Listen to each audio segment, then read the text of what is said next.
ஹஸரத் அலி ரலியல்லாஹு அன்ஹு அவர்கள் கூறியதாக இமாம் ஜாஃபர் சாதிக் ரலியல்லாஹு அன்ஹு அவர்கள் கூறிய உபதேசங்கள் அல்லாஹ்வின் அருளை பெற விரும்பினால் கஷ்டப்படக்கூடிய மனிதரின் மீது இரக்கம் கொண்டு அவருடைய கஷ்டத்தை நீக்க முயற்சிக்க வேண்டும்.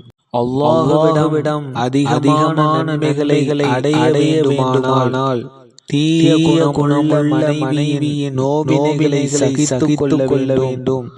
அதுபோல் தீய குணமுள்ள கணவனின் நோவினைகளை சகித்துக் கொள்ளும் பெண்ணுக்கு அல்லாஹ்விடம் அதிகமான நன்மைகள் கிடைக்கும்.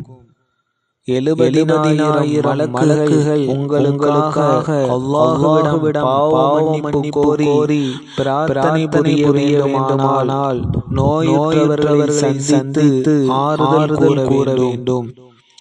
கடின உள்ளமுடையவர்கள் மிருதுவான உள்ளமாக ஆக வேண்டுமானால் ஏழை எளியோருக்கு உணவிட வேண்டும்.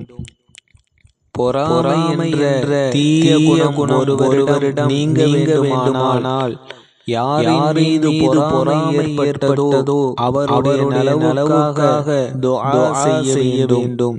அன்றைய நாளின் தீன் துன்யாவுடைய காரியங்கள் சீராக நடக்க வேண்டுமானால் தஹஜ்ஜத் தொழுகையை தொழுது கொள்ள வேண்டும்.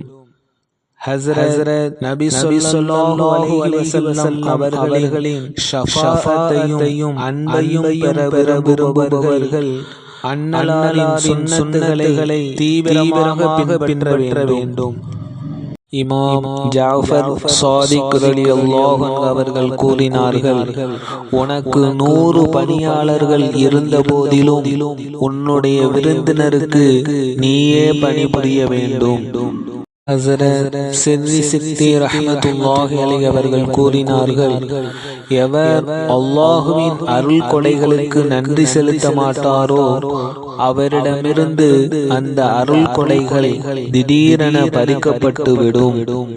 முஹய்யித்தீன் அப்துல் காதர் ஜீலானி ரஹ்மத்துல்லாஹி அலைஹி அவர்கள் கூறினார்கள், அல்லாஹ்வின் மீதுள்ள அன்பின் அடையாளம் தானும் நற்காரியங்கள் புரிந்து மற்றவர்களையும் அதன் பக்கம் அழைப்பதாகும். அபூபக்கர் ஷிபிலி ரஹ்மத்துல்லாஹி அலைஹி அவர்கள் கூறினார்கள், உலக ஆசையே துன்பங்கள் அனைத்திற்கும் காரணம்.